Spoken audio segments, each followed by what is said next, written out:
Hello everyone, I am Damayanti. Welcome to my YouTube channel. ଏବେ ମୁଁ ଆଲୋଚନା କରିବି ୟୁନିଟ୍ 3 ଲମ୍ କ୍ୱେଶ୍ଚନ୍। ପୂର୍ବ ଭିଡ଼ିଓରେ ମୁଁ ୟୁନିଟ୍ 1 ଆଉ 2 ଲମ୍ କ୍ୱେଶ୍ଚନ୍ ଆଲୋଚନା କରିଛି।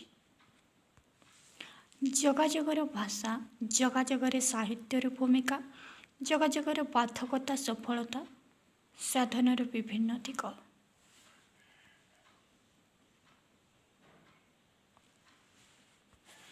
क्वेश्चन नंबर 1, सफल जोगाजोगर भाषा आलोचना कर।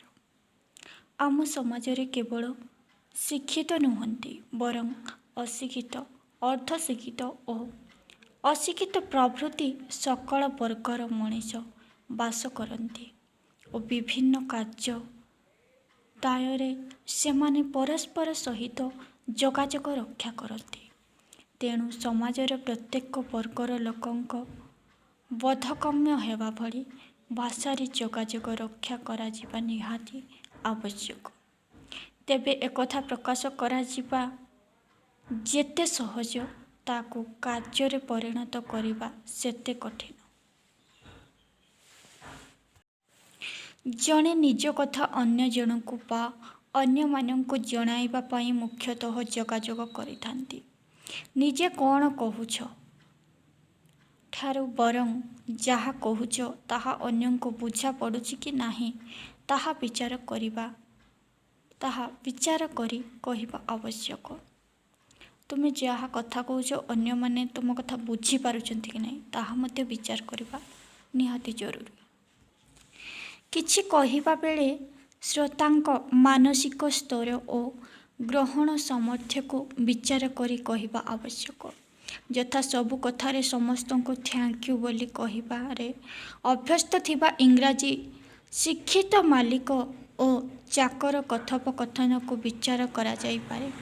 चाकर कहउचंती आज्ञा आपण भारी दयालु, मालिक कहउचंती थैंक यू। चाकर कहउचंती मु आपण बराद करिथिबा सब काम सारी देइछि, मालिक कहउचंती थैंक यू। एही परि कहि चलचंती। पर मालिकंक पुओ कहउछि मो कथा बापा कौन कहले, चाकर कहउचंती थैंक यू। तांको मालिक ठारू शुणिकी शिखिचंती। मालिकंक पुओ खुशी रे चाकर को किछि टंका उपहार देला।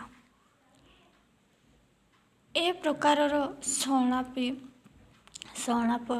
साणापिक भाव विनिमय द्वारा घटित जोगाजोग असफलता को प्रमाण करे। बन्या पीड़ित अंचल को मंत्री सहित गोटे जीप जगरे जाइथिबा मंत्रींकर जड़े पाख लोक गाड़ी खराब हेबारु बाध्य होई अटकी गले। मंत्री कहिले भेहिकल खराब जीवा केमिति।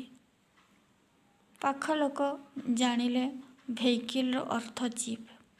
अन्य गाड़ी व्यवस्था करी मंत्री आगे आगे वन्यांचल ग्रस्त कले और पाख लोकंक अन्य भेहिकल आसिबाकू परामर्श देले। परे परे स्थानीय तहसीलदार पाख लोकंक जीवा पाई कार व्यवस्था कले। पाख लोक मना कला परे गोटे टेम्पो व्यवस्था कले, मात्र पाख लोक शुणाई देले भेहिकल न आसिले से जीव नहीं। तेणु जोगाजोग पाई भाषा प्रस्तुत करा जाए नहीं, बरं बुझा जीवा भले भाषा व्यवहार करिबा आवश्यक पड़े।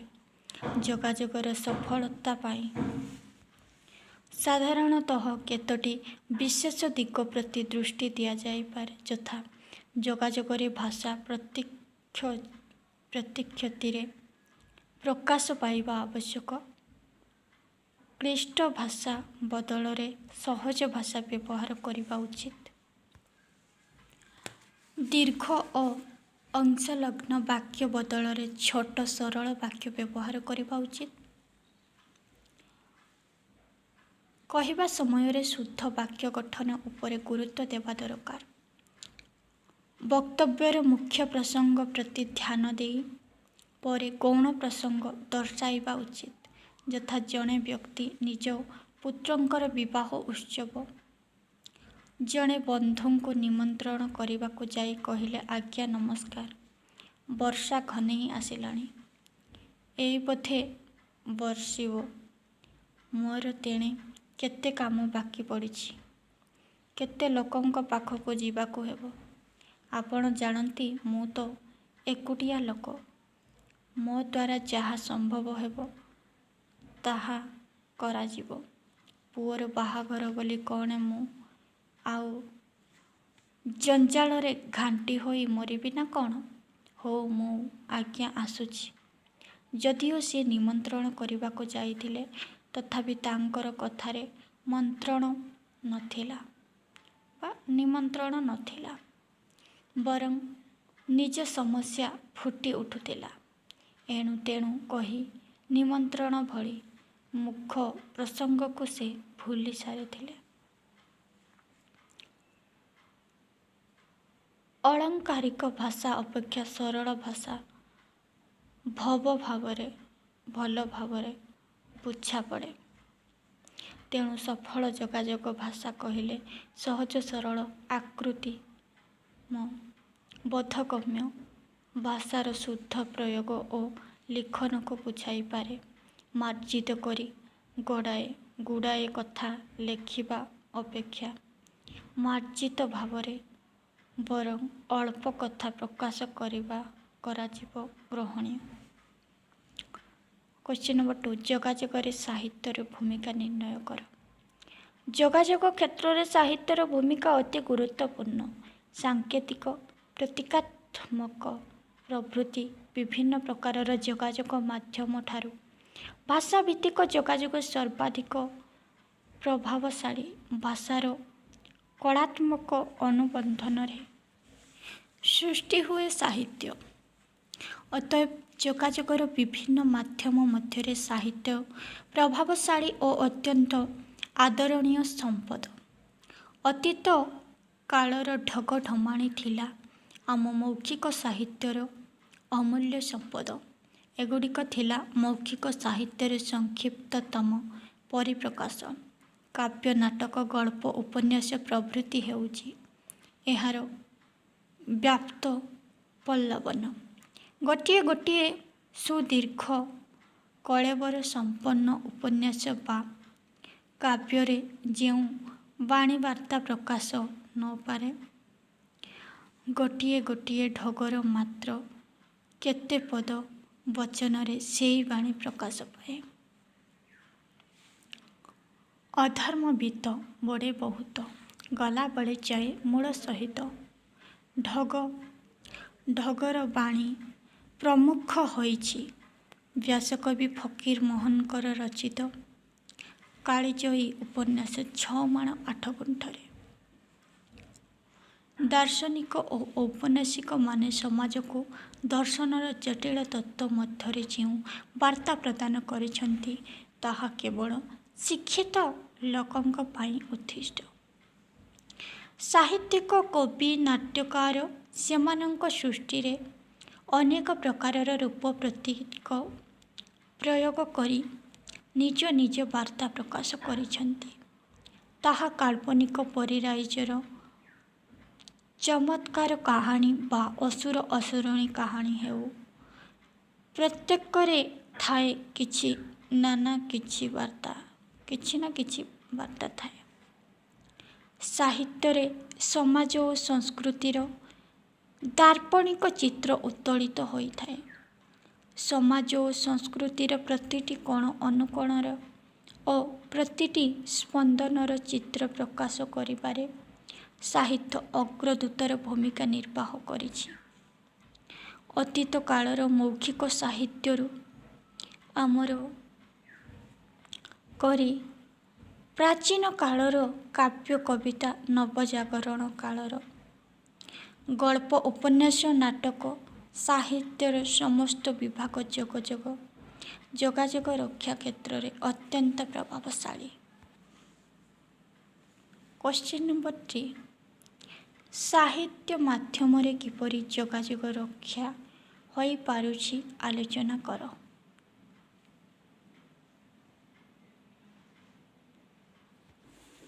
क्वेश्चन नंबर 4 संलाप उच्चारण माध्यम समय आमको क्यों क्यों दिग प्रति दृष्टि देवाको हेबो आलोचना कर।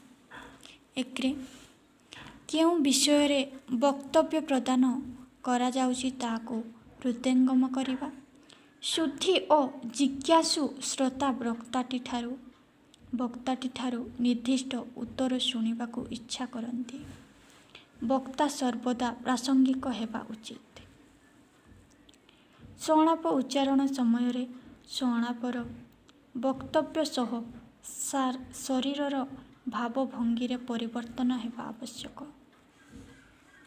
कागजरू देखि संलाप कहिबा एक फलप्रद उपस्थापना नुहे।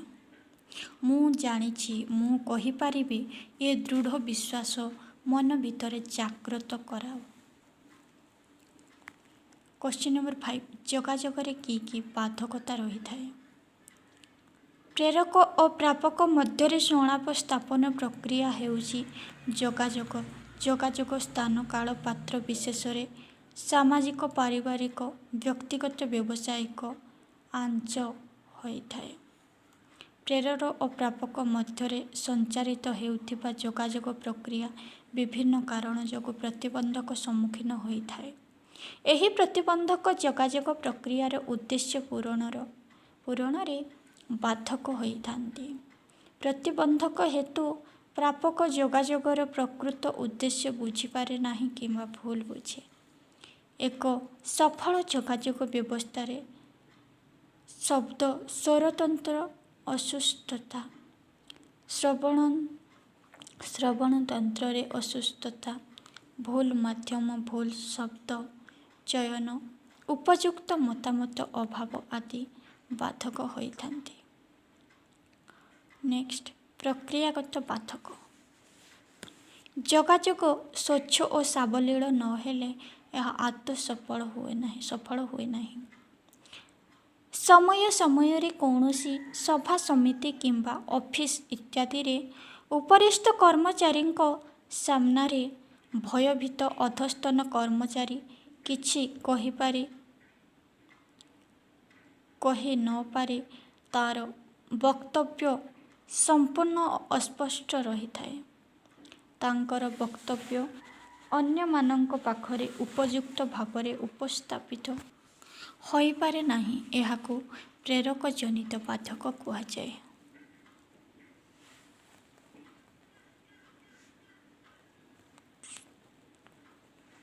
भौतिक बाधक। टेलीफोन करिबा समय रे सिग्नल असुविधा इंटरनेट व्यवहार करिबार समय रे नेटवर्क असुविधा इत्यादि भौतिक बाधक एक उदाहरण। जितेबाला आम टेलीफोन कथा होचु जो नेटवर्क पाए नहीं माने कथबार्ता भले से शुभा जाए नहीं ताको आम भौतिक बाधक कही था। ए प्रकार बाधक को दूर करने को हेले उचित माध्यम व्यवहार करने को पड़िबो। नेक्स्ट भाषा बाधकता। भाषा बाधकतार कौन कौन मैंने रही एक कलाहल बाधक। नेक्स्ट स्वेच्छाकृत बाधक सामाजिक मनस्तात्विक बाधक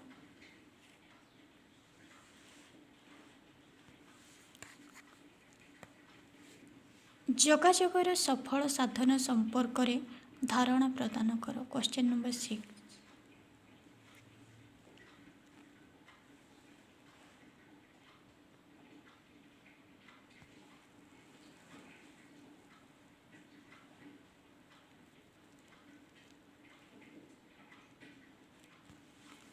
क्वेश्चन नंबर 7 जोगाजोगर भाषा संबंध रे धारणा प्रदान कर।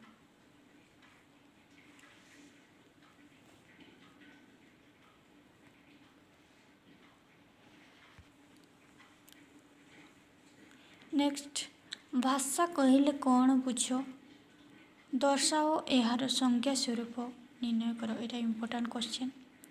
परस्पर मध्य वार्ता विनिमयर माध्यम होउची भाषा। भाषा होउची मनुष्यर मुख निःसृत नियमबद्ध ध्वनि मानकर समाहार। यह साहाय्य समाज मध्य बास करुथिबा मनीष तार कार्य संपादन करे। मनुष्य तार चिंतन शक्ति जोगु जीव जगत रे श्रेष्ठ स्थान अधिकार करिछि। से तार मनर भाव को भाषा माध्यम रे रूप दिए और तार साहाय्य बहु विविध कार्य संपादन करिबा पई समर्थ हुए। भाषा नथिले मनीष मनर भाव को प्रकाश करिबा कष्टकर होता। भाषा व्यवहार पूर्वर जड़े कौन कहिबो ताहा चिंता करे और सही चिंता को से भाषा माध्यम रे अन्य जनक निकट रे प्रकाश करे। किंतु पशुपक्षी माने निजर भाव प्रकाश करिबा पूर्वर कौनसी चिंता करते नाही। सेमाने ध्वनि करती मात्र ताहा भाषा नुहे। सेमानंकर एही ध्वनि अनुसार अंतराल रे कौनसी चिंतन बा बौद्धिक विचार न थाए। तेणु सेमानंक ध्वनि अर्थहीन। मनुष्य ध्वनि केवल अर्थयुक्त किंबा सेही भाव प्रकाश कौनसी अर्थ प्रकाश करे नाही। संस्कृति भाष धातुरु कर्मवाच्य आ प्रत्यय जोग होई भाषा शब्द गठित होईछि। एहार व्युत्पत्तिगत अर्थ होउछि जहा कुहा जाए। स्थूल भाव रे कहिबाको गले बुझाए जे मुख निश्रुत वचन होउछि भाषा। भाषार संज्ञा विषय रे बहु व्याकरणविद नाना प्रकार संज्ञा प्रदान करिसंती। सेमानंक मध्यरु केतेजण विख्यात व्याख्या उद्धार करा जाई पारे। गोपाल चंद्र प्रहराज तांकर पूर्णचंद्र ओडिया भाषा कोशरे पंचम खंडरे भाषार संज्ञा निर्णय करिसंती। तांक मतरे भाषा समवि भाष धातु प्लस भाव ओ प्लस आ अर्थात मनर भावर अभिव्यक्ति जहा द्वारा मनर भाव प्रकाशित हुए। कंठस्वर हाव भाव आकार इंगित प्रभृति एही अर्थरे भाषा भावरे गण्य। एहीपरि अनेक माने अनेक मत देइछन्ति।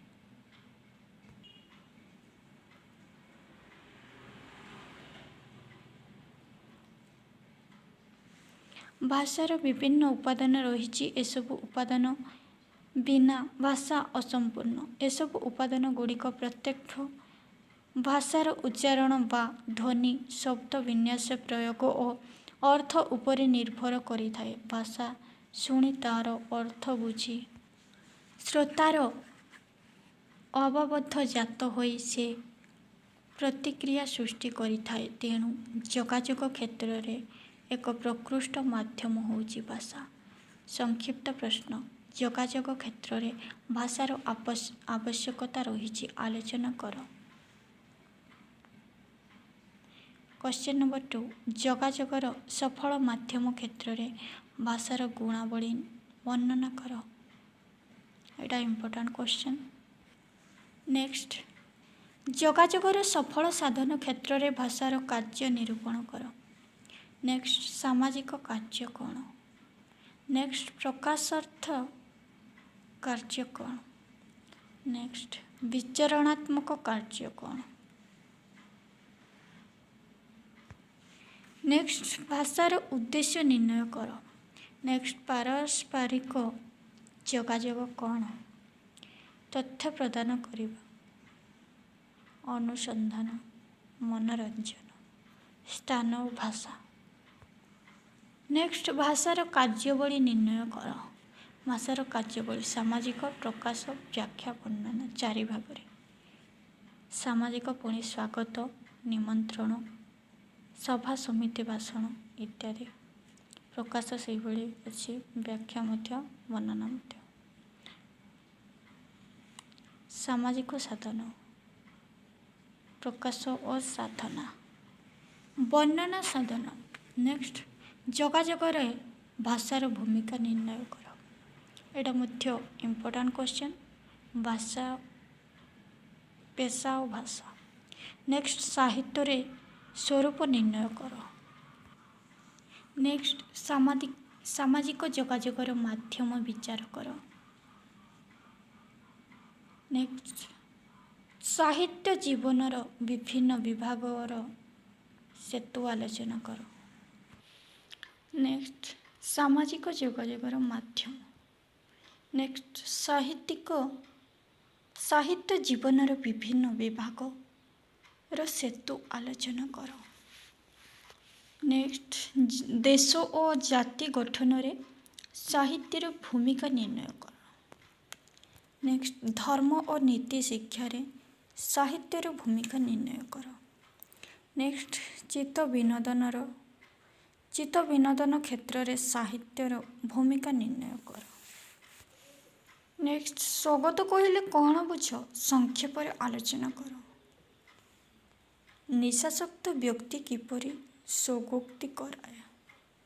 नेक्स्ट स्वगत कथन रे आत्मदहन किपरि प्रकाश पाई थाए। नेक्स्ट मनुष्य मध्य स्वगत कथन शैलीर विभिन्न भिन्न कहीं होइथाए।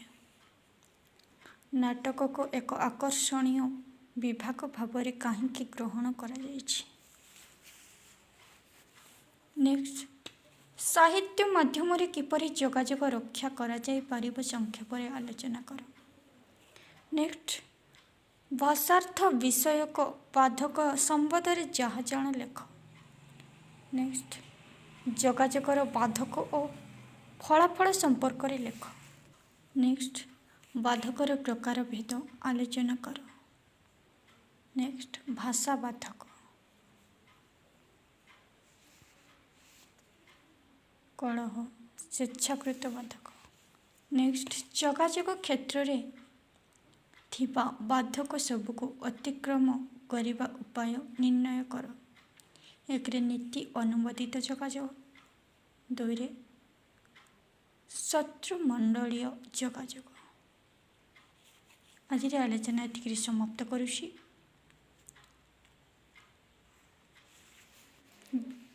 जोगाजोगर समस्त शॉर्ट क्वेश्चन एवं लॉन्ग क्वेश्चन आलोचना समाप्त कली।